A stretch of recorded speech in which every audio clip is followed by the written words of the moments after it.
I wanted to know, are you more fond of people that belong to your family, religion, region, or language? Are you judgmental about people who look different, belong to a different community, or speak a different language? Yeah, that was my basic question. And how do you feel compassion for all living beings equally? And how far are you willing to go to expand your heart to encompass everybody? So that was my question. I know it's a very deep question. Kiran, are you ready to answer my question? Like unknowingly, like of course I've done that, the things, but then now when it happens, then like stereotyping basically, then I bring myself to that realization that this is what I'm doing, which I'm not supposed to do. I can't deny that when you meet a new person with a different language or different look, you make a judgment. Like there's no doubt about it. I'm not denying that one.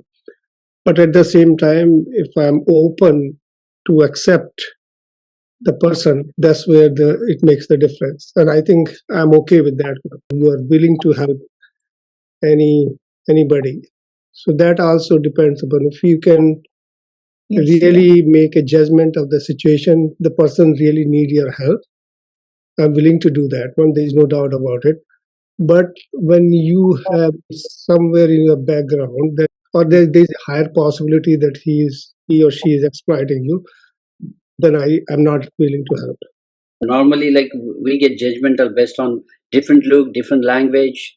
We make immediate judgment. We jump to the conclusion that it's a good or bad. So that's bad. So normally, I take a minute, I take a moment because without knowing, at least for a couple talk, we cannot judge anybody. And second thing, for help, if anybody, as a human being, I think if anybody comes to me for help, which I think I will do it. I'm able to support him. Definitely, I'll go with that without any religion or without any what do you call the caste, religion, or whatever it is. Unbiased view of others is a journey. I talk to everybody around me, and even people who come, like say, cleaning at work or the cleaning the toilet. Like I don't really see a difference, and I talk to everybody in the same tone. That's what I think. But I think in my mind, I still have some biases that I'm trying to. So when I talk to my children, they see it in me sometimes, right? So they know that I'm biased in some ways, and they point out to me. So if we say we are all not biased, we are all hypocrites. We are all judgmental. We are all biased. That's the human nature of us. I think anybody, the degree might vary from person to person, but I know we all have that judgmentalism as well as bias towards everything and anything that we look at on a day-to-day life. If somebody says, no, I'm very open and all, at least I have not come to that stage yet. I'm trying to, but I've not come to that stage yet. It is difficult. I think realization comes over a period of time, a period of experience, and all these things. It comes over a period of time that you open up. And the only thing is it should not be too late. It's better it comes in early. Once we experience some good things about whoever it is, religion, caste, community, different country, we also open up our own eyes and say, okay, my thinking is wrong. I have to change. But every step is towards the goal. Our Sanatana Dharma also says the same thing. In different ways and forms and shapes, it is told. But for us to read it is something different as compared to comprehending it and practicing it is totally different. I love your honesty. That is the truth. We practice Sanatana, but I don't know if we do really. We are way far off from what the original goal is. Yes, perfect. Very good answer and very honest answer. So I think everybody has just said some point of the others, so it's kind of resonates with me as well. But I think I go with the saying of, don't judge a book by its cover. So same thing goes with people with different ethnic classes, culture, diversity. Again, it's upon personality to personality. Some are very introverts, some are extroverts. So it also depends how much you have interacted with the other groups, ethnic groups in your environment, either through your personal experiences, professional experiences. Just to give an example, I come from a place where I've actually worked with a lot of other backgrounds. And as a person, I'm comfortable. I'm okay, to interact and then take a call, or form a judgment. But without that breaking that ice, I don't think I would definitely, go and form a judgment immediately just because they belong to a different culture. It's a very personal thing. I think it's all depends how you have, worked in your journey of life, interacting and, forming those relationships. I work for the United Nations, and I think these principles of respecting everyone and everyone's background is a very common thing, and it comes very naturally. And within that, it was okay to have your personal views about your personal life, your family life, and that way, I suppose it's not a full opening of your mind completely, because everyone has inherent biases. Somebody likes it's like that. But yeah, but following up on that is not the appropriate thing. Like, okay, it's okay to like something and dislike something. That's a human nature. But at the professional level, at the social level, whatever, I don't think we need to make any differences between them. Good answer. Very good answer.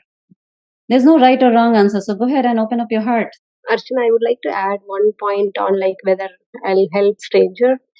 I think the depth of help that you do, right? I mean, maybe like just like say one time, or I mean, at a high level, maybe you could do something to a stranger. Say, for example, if somebody is asking help to lift something, to put something away, that I think like anyone would extend that help.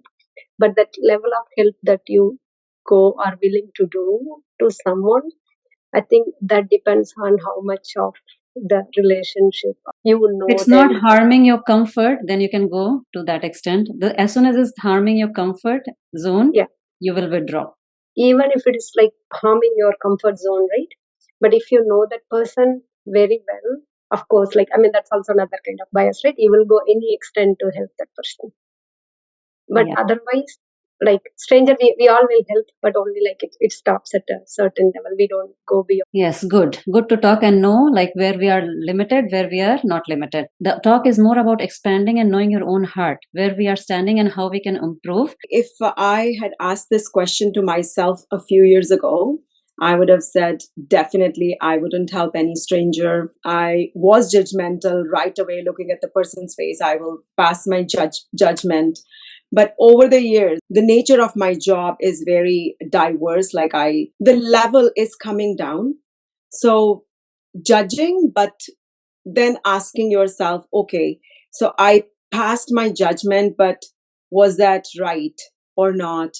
So I will say that everybody has their own journey, and then we are all trying to raise our consciousness. And as we are raising our consciousness, you are more aware of your judgment. So I think over the years, I will say that the level of it is coming down. But yes, we are still not at that level where you don't say anything, don't pass any judgment. Yes, we all do. Are you more fond of people that belong to your family, religion, region, or language?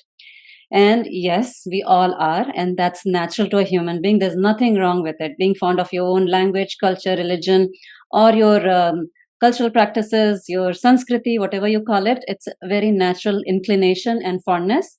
The second part of the question was, are you judgmental or critical about other people? So here's the catch. So if you're fond of yourself, that mine is okay, but the other is not okay, that's where the problem arises.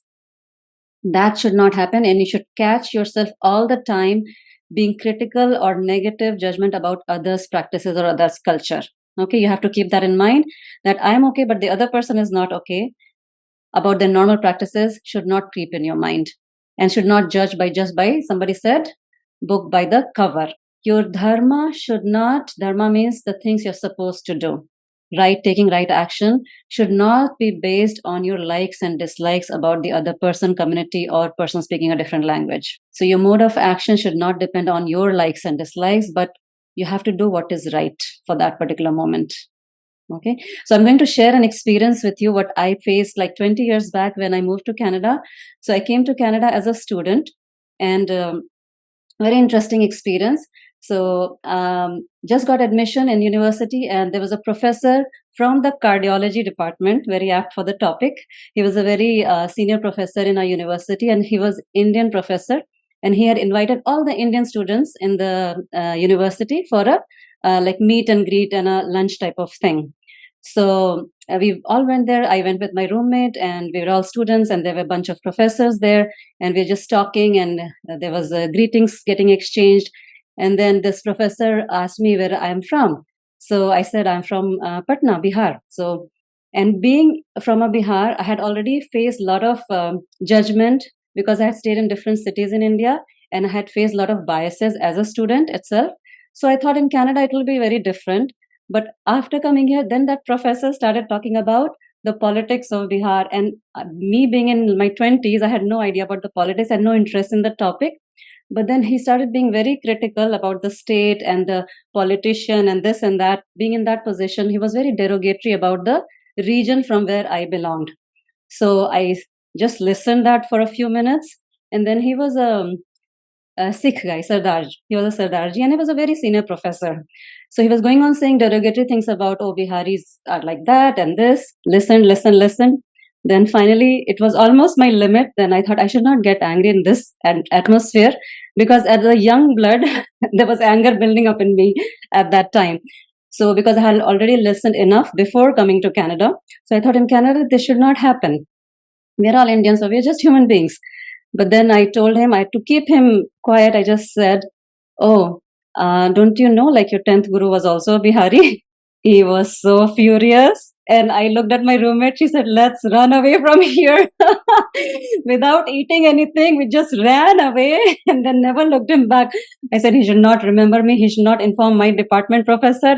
My marks should not get affected. And all those things happened. But then I learned two things from it. First of all, no matter how learned you are, he was a doctor and a PhD, okay? It doesn't matter how much you study in your life externally, the material wealth or material studies you accumulate, the growth of your heart is not dependent on that. How much well read or how much accomplished you are in your outside world. So that I learned from that. So any position, people are in great position, always look at the heart, how expanded the heart is, how they're willing to accommodate people. Don't get bogged down by their, in Sanskrit it's called upadhis. Upadhis means how many degrees they have. Never get afraid of anybody with their position. Always try to look the person behind that position. Similarly, if somebody is very low than you, again, don't look at the qualification, look at the type of person they are. If you're especially in a manager position or something, if somebody has joined you, look at what kind of person that human being is and how much he's willing to or she is willing to expand their heart for this work. That is the greatest learning experience I had. And second thing I learned, no matter where you go in your life, your judgment or your mindset gets carried from point A to point B. Doesn't matter you've moved from India to US or Canada, your mindset will carry with you if you're not willing to expand your heart and work on yourself. From that day, I learned like somebody younger than you, like I was a student, I was a very young student, and he was a very big professor in a big position. I thought, if ever I go into that position, how will I treat my subordinates or juniors to me? How will they feel? I always have that in the back of the mind, that inclusiveness. Never judge a person by the place they belong to or the language they speak or how they look. Doesn't matter. See what they're willing to sacrifice for their work. See what they're willing to give in, how much they're willing to accommodate, and how much they love their work, whatever they're doing, how much they're following their heart. He used those wording not because you were the student. He probably have used the similar wording for other people also. Yes. So it is his mindset. It's not basically the position. I don't know from where he got that one. But the way probably he communicated those things was, I don't know, based on his experience, based on his reading, whatever it is. But he was not using his position in that case, but probably he's using. He was just a human being who was expressing his own self. Even he has a right to express. Yeah. But yeah, it's not about being a student or anybody. Maybe he was same with everybody. I just wanted to share this because it just lingered with me for such a long time. And then it was a unique experience I've had. And the way I answered him was even funnier. I don't know how it clicked my mind. So I wanted to just give back to him at that time in my rage of, young blood. I must say, I must defend professors in Canada because I have been a professor at McGill, and we never had any professors, Indian or otherwise, making comments like these to anyone. I agree. find that very, very odd. My parents Especially were if it was professors too. your- My father was also a professor, so I know how they have helped with students and everything. That's what I'm saying. This was a unique experience that happened to me, but that did not change my attitude towards the people that belong to his region or religion, right? That didn't change my attitude. It was just maybe one-off person like that. So that's what I'm saying. Again, how you process your experience, I did not carry that bitterness inside. You understand? You should not have to have faced this kind of situation because I don't think this is close. This is almost bordering on racism, and a professor would be severely punished for that if someone knew about it. Yeah, I was quite new and I didn't know what to do. So I had just ran away from the situation and never pursued anything. But it was just interesting to it happened 20 years back. Just wanted to share with you guys. So whenever you talk to anybody, if you are in a position of a seniority or influential, always be mindful which mind you're dealing with and how you're influencing that mind, especially dealing with younger people, Yeah, children, teenagers, youth. It's very, very important as adults what kind of mindset we impart to the next generation. Okay, we have to be very careful. That was my message.